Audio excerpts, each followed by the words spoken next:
Hello again, everybody. I'm back with one of my favorite Warcraft 3 missions. This one is quite unique. I've never seen another RTS use this structure or premise. Also, I really like the Grunt's voice acting in this cinematic. Warchief, we've been trudging through this wasteland for a week with nothing to fight but centaurs and pigmen. We need real enemies to test our mettle. Yes, boredom and the beating sun have put us all on it. As a minor quirk, if you immediately skip this cinematic, it'll actually be night. All will be made clear once we meet the Oracle. As you say, Warchief. Look, it's the Warsong land. They're battling humans. What? Loktar warriors! Hellscream needs help! So we unquestioningly jump to the aid of fellow orcs who are slaughtering a human town here. Save your breath, human. You need to scream when I start tearing off your limbs. Grom here, who threatened to dismember an old man, is a vicious idiot. Anyway, tip number 1 for beating this mission is actually to skip the cinematic. Wait like 1 second so it's not night and then skip it. During the cinematic, a lot of human units die. Since your hero Thrall isn't close enough, that means you miss out on the experience from them. Anyway, get your base going with a Burrow, a Barracks, a War Mill, and a Great Hall, and then build 2 more Burrows once you can. Also, don't help Grom. Don't even bring your Kodo beast near him because it will boost all his guys' damage by 10%. Just have Thrall present to gain experience, and run back and forth so you don't speed things up by killing the enemies for him. As long as this base hasn't been destroyed, the clock won't start ticking for enemy waves to come. So not helping out buys you a few useful seconds in which your buildings go up. That's very useful because, as you can see, of course, I start off with no base whatsoever, and almost no army, and not even enough peons to mine gold properly. Once I have a Great Hall to even mine gold too, that is. The last enemy units are dead, buildings give no experience, so I'm out of here. Normally you should position your burrows to defend your peons, but I'm going to play so skillfully that no enemy will ever reach near my base, utterly confounding the plans of the developers. This map is normally a very hard one where you face very frequent, very powerful enemy waves, but I have a strategy that I'll show you here to avoid that. Always tank with either Thrall or these summoned wolves. You have no way to heal your other units. Unless, like me, you brought useful items from previous chapters, but those are not unlimited. That's the one thing that I strongly dislike about the first half of the Orc campaign, really, just not being able to heal your guys.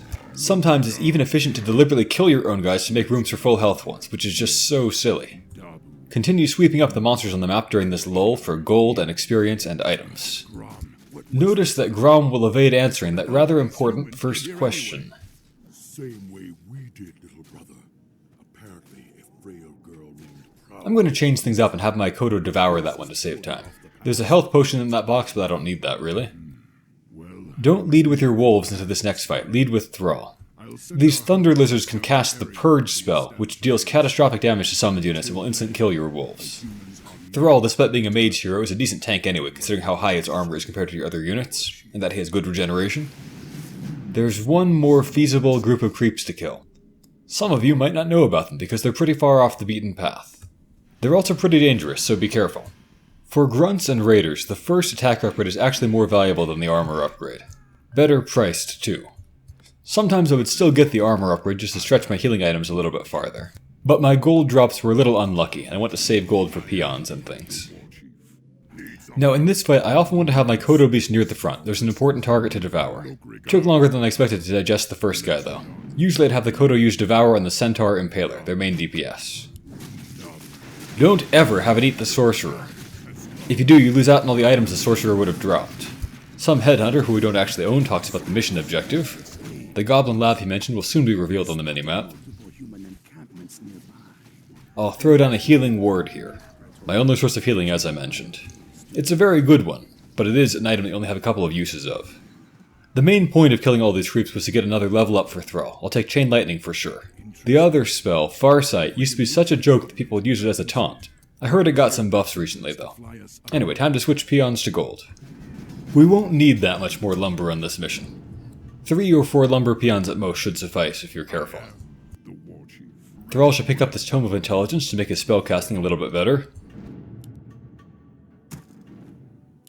Health stones are moderately useful items for helping your heroes tank a little bit better, but it's not amazing. I'll drop this one and come back for it later if I need it. The ancient Greeks used to think that sneezes were a good omen. It must mean I'll win this battle. Or battles, that is. There's 4 bases. Here, here, here, and here. All of those bases are quite powerful, but they're also completely passive. They'll leave you alone unless you provoke them. If you do that, then they'll send waves after you from then on. I'm going to upgrade my Great Hall to Tier 2 so I can unlock some better units. Currently, all I can build are Grunts, which are okay, but nothing special. And Headhunters, which are complete trash in this version. They were almost never usable, really. Terrible hit points, terrible range, mediocre damage, everything about them was bad. But I've heard there have been some recent changes that actually make them sometimes the meta choice for orcs these days. That sounds earth-shatteringly bizarre. Probably a good thing to have more units be usable. On the other hand, the orcs are, the melee race. If you want to be massing range units, play as the elves or something like that. Or the undead. Or mass casters, I don't know.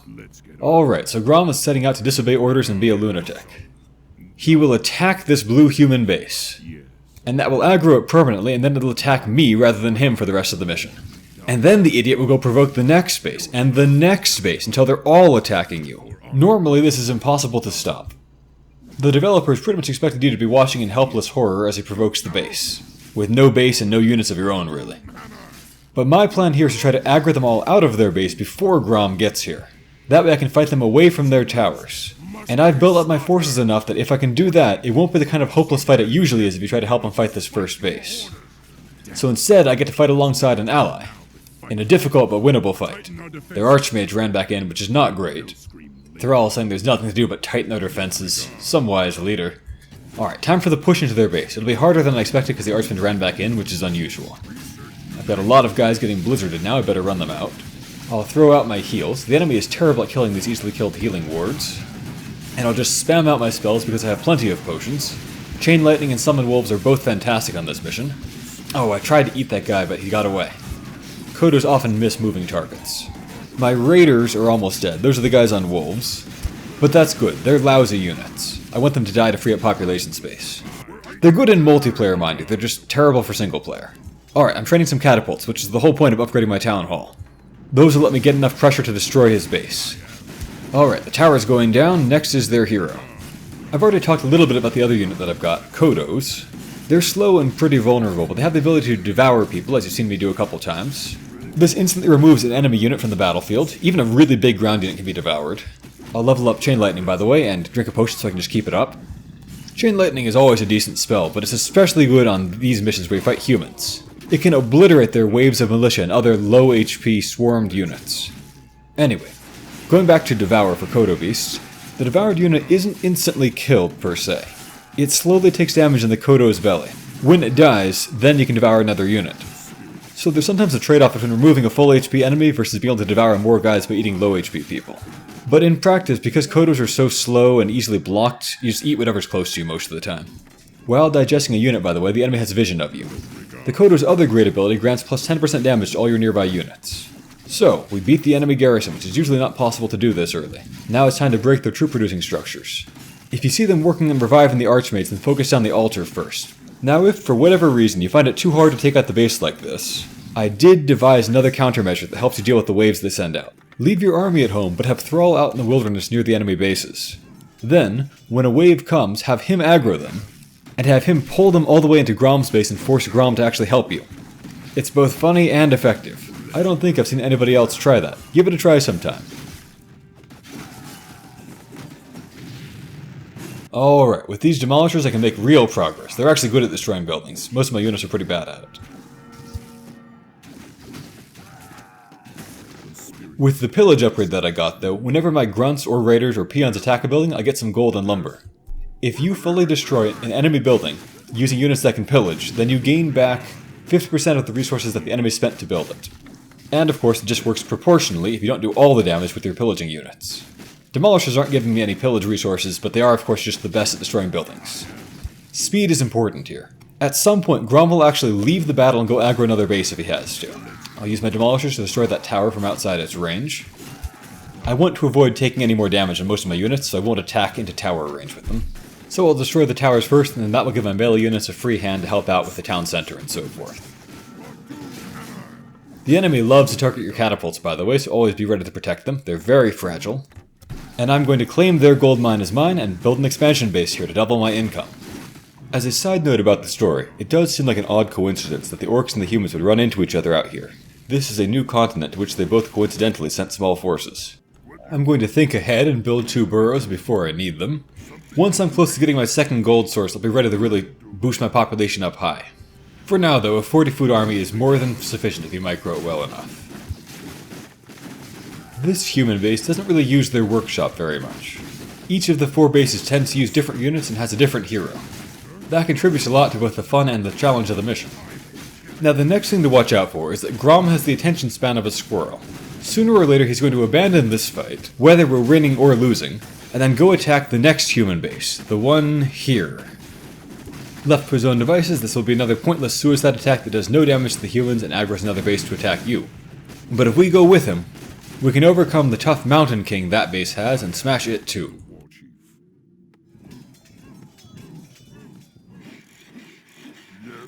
I'm going to build a bestiary, again thinking ahead. Just in case my Kodo dies, I really want to be able to replace it fast. And I'm back to keeping an eye on Grom. The splash damage on these things isn't working as well as I remembered. I would just like to point out, by the way, that if you do just want to end the mission, from here it's very easy to just build up a few more ranged units or raiders, and then push through that passage to the west of this place. That leads you to some monsters to kill, but then to the end of the mission. So if all you want to do is just move on with the campaign, then don't bother building the expansion here or anything like that. Just start training headhunters after your 2nd or 3rd demolisher. But I'm going to wipe out all bases here. I'm close to my expansion being ready, so I'm going to start training some more grunts. The next attack will be soon, after all. I'll train some peons from the old base to get to the requisite 5 at this one faster. Oh, there he goes, that wacky Grom. Don't delay, go with him. Sometimes he'll stop at his base, in which case you have plenty of time. Sometimes he'll go directly there. Almost always, Grom will go for this eastern base next, but he has surprised me once in a while. Just to be as malicious as possible.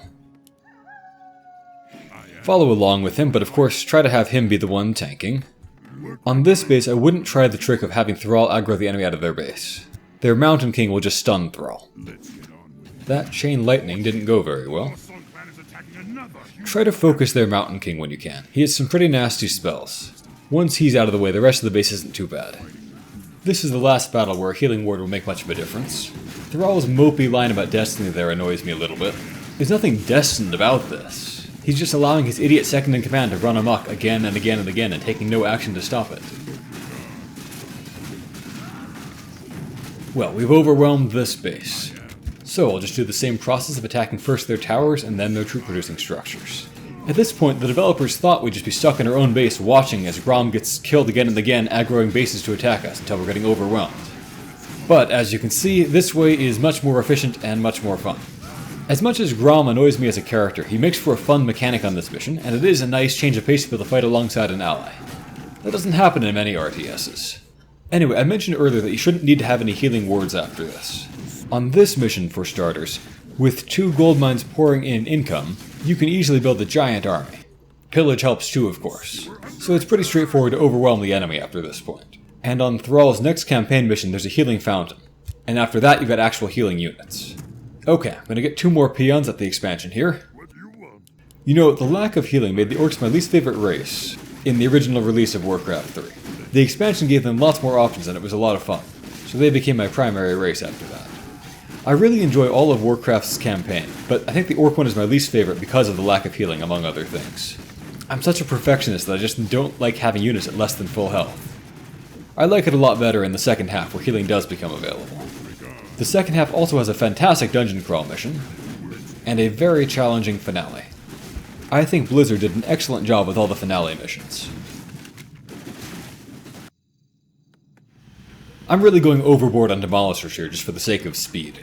If you're trying to destroy all enemy bases, the number of demolishers determines your speed. If you don't really care about speed, then 3 or 4 is plenty.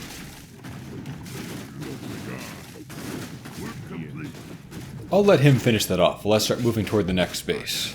Demolishers are quite slow and it's good to give them a head start. Now, I'm not entirely sure which base I'll pick next. Probably this one, but it could be this one. As you can see, I am training some headhunters now. I've got so many melee units that they're really tripping over each other, so even bad range units are useful now. Alright, what's it gonna be, Grom? He's got most of his army here, so he might just attack immediately. No, it looks like he's going home. Sometimes he does that, sometimes he doesn't. That'll delay him, of course. I won't wait for him. I'll be aggressive this time. And I'll aggro the next enemy base. Once I've got most of my guys in position, that is.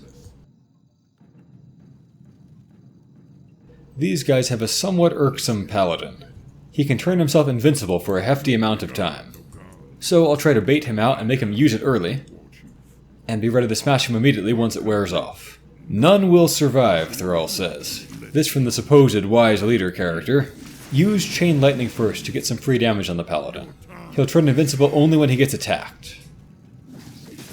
Anyway, every second that he's invincible but not fighting is a good thing for me. Getting some free kills on his troops outside his base is also a win for me. There they are. You know what could have been a really cool addition to this mission? I think the enemy heroes should all have been able to level up once by killing Groms or your units, and then each got to pick their ultimates. Facing off against Resurrection and Mass Teleport and Avatar could be pretty cool. Anyway, I'll just focus him down. And of course the Demolishers will get to work on the towers. I'm quite alright with losing a Headhunter at this point if I have to. They're very cheap and I have infinite money to replace them with. Alright, we ganged up and killed the Paladin. Are we the bad guys here? Grom seems unusually slow to help out this time. Maybe he'd had a change of heart and decided not to attack any more humans, and is shaking his head over Thrall being such a psycho and attacking more. That or he's plotting some new way to be contrary. One thing I think that Warcraft 3's story did quite well is that every side, with the exception of the undead who are just pure evil, has a mix of relatively wise people and warmongering nuts. And other types of flawed characters too. My one story gripe about the Orc campaign is that I don't think they quite managed to make Thrall appear to be as wise as they seem to indicate that he is. Ah, here's my favorite part where I can just chain lightning the militia. Very satisfying. Although Thrall talks about wanting to avoid violence, we don't really see that in his actions. He pretty much always chooses the aggressive course and never tries to negotiate. Or, take prisoners or anything like that. We even see the undead take prisoners to interrogate at least. He also knows that his second-in-command Grom is nothing but trouble. Besides being insanely aggressive, the guy's also just completely incompetent. He's always getting lost or captured or things like that. It happens multiple times in the campaign. A wise commander would find a way to remove him, and replace him with anybody. Now, Thrall is young and inexperienced, so if they had done more to acknowledge that, and present some of his questionable actions as mistakes, then I would think that was great. I would call him an excellent character in that case. But at least to my perspective, they didn't really do that. Thrall keeps making what most people would consider to be bad decisions, but people just seem to keep acting like he's wise. Maybe he could have had an arc where he and Karen both kind of learn about leadership from each other. That would have been pretty great. But, as I've said, I think Warcraft has a very good story overall. I'm just musing about ways to make a good thing even better. What are you going to do, Grom? Just sit on your rear while I attack the next base? Well, I'll just begin the slow trek over toward the last enemy base to wipe out.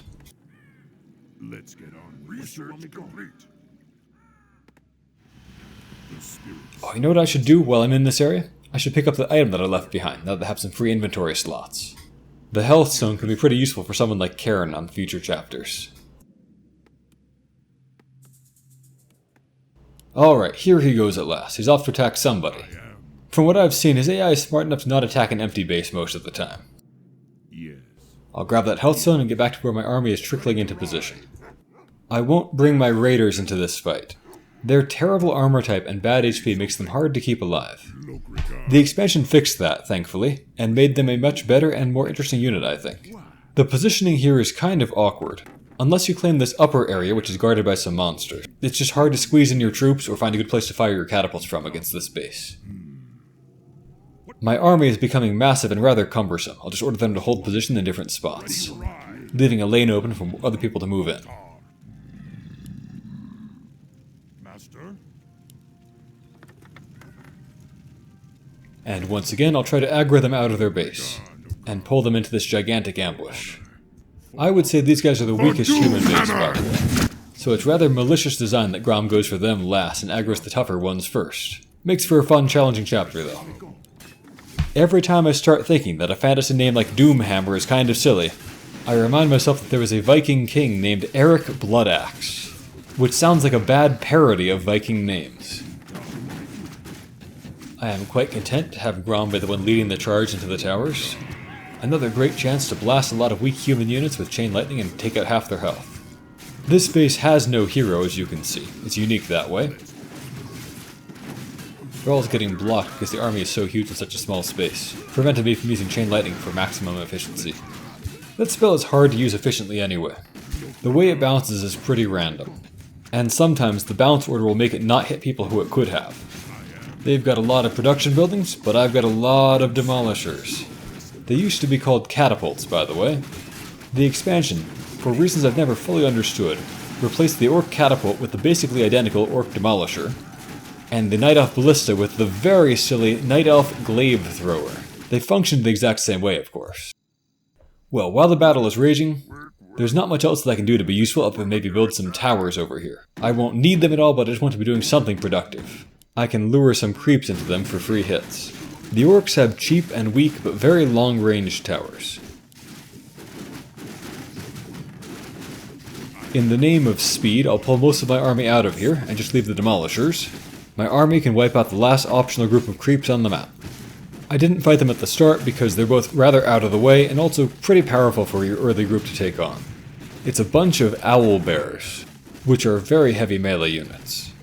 Like many of Warcraft 3's monsters, they come from Dungeons & Dragons. I was never really quite sure what game or narrative purpose they were supposed to serve. In several editions they had almost identical stats to just regular old bears, and there wasn't really any kind of lore about them. I wonder if my Kodo can eat one of them. The cutoff is level 5. Any monster level 6 or above gets an ability that makes them immune to a lot of instant kills and things like that. Yep, they're level 6, okay. As you can see, the big one will do a stunning stomp when people are around him. Specifically, and this is a useful tip for how the AI uses many stomp abilities, not just this one, they will use the stomp if there are at least 3 enemies in range.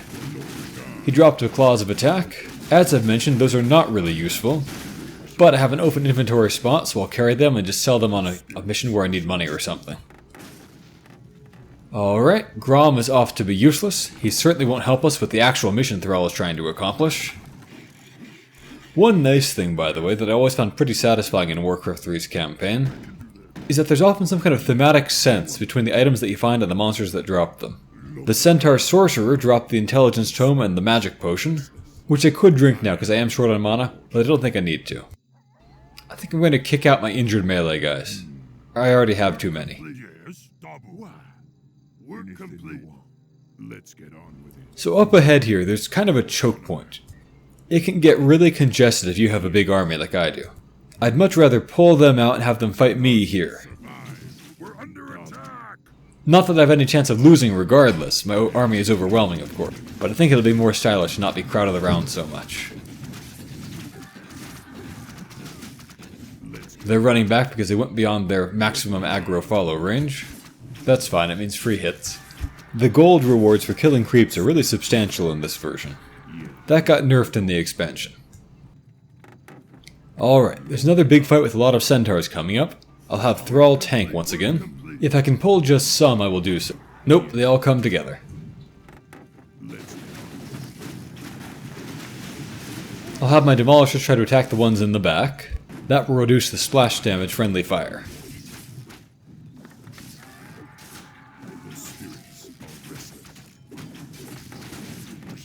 The Centaur Khan will come back from the dead once, so it's not actually super useful to kill him early. He comes back with full mana too, ready to blast away with his stomps again. But at this point, I just want to push through as quickly as I can. So if a guy gets killed, it doesn't really matter. The orcs were just whining in the beginning that they wanted real enemies to test their metal anyway.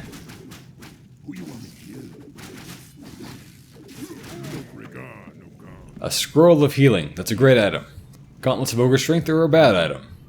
At least for this stage in the campaign. Relatedly, notice that I am having Thrall carry a Periaptive Vitality. I showed the math in the human campaign that says that they're not very good for high strength heroes like Arthas, but they are really good for low strength heroes like Thrall. Now the next and final group of monsters is pretty much all air. So I'll leave a lot of my guys behind and have Thrall just run up and aggro them. They might put him to sleep, they like to do that. And this is what I got the raiders for, they can tie these guys down to the ground. It doesn't last very long on the queen though. This last group of all flying creeps is pretty strong as you can see, and they have some fairly powerful spells and the leader can heal herself. All of this is meant to stop you from just rushing the place with Thrall at the very beginning and skipping the whole mission that way. However, you still can totally do that, especially if you have level 2 Chain Lightning. I can win in just a few minutes that way, but that's not terribly interesting. Alright, I'll pick up that circlet, and then all I need to do is get 2 Zeppelins and get them back to my base. And then we can live happily ever after with no more pointless conflict ever again. I noticed a bit ago, by the way, that there's one more farm left. By my mental estimation, Grom will take it out just in time. I'll be a gracious teammate and let him get the killing blow. After all, it wasn't really great team spirit for me to go off and attack that southwest base without him. There we go, just in time. I learned something there myself, which is that apparently you count as having got the Zeppelins back if you get to any of your great halls. I thought it had to be the original one. So, to add insult to injury, Grom is insubordinate to Thrall's face here. I gave you a direct order to leave the humans alone. What the hell is wrong with you? Don't lecture me, pup. The wretches deserve. And an insane rant by Grom. The demon part should really be a red flag. Thrall is trying to lead his people away from demonic influence after all. Old days, like the demon. Thrall wasn't around in the old days, of course. I don't know what's come over you and your men, but this bloodlust is a liability that I can't afford. I'm sorry, Thrall. You're right. I can handle it. I can't take that chance. Good, don't take that chance. Take your clan into the northern forest and build us a cell. Oh, he's taking that chance. Grom needs constant adult supervision, but Thrall is sending the idiot out again, and letting him keep his command. What are the odds he provokes another avoidable war, and kills a god, and joins the demons? Grom, you crazy guy. Have a great day, everyone.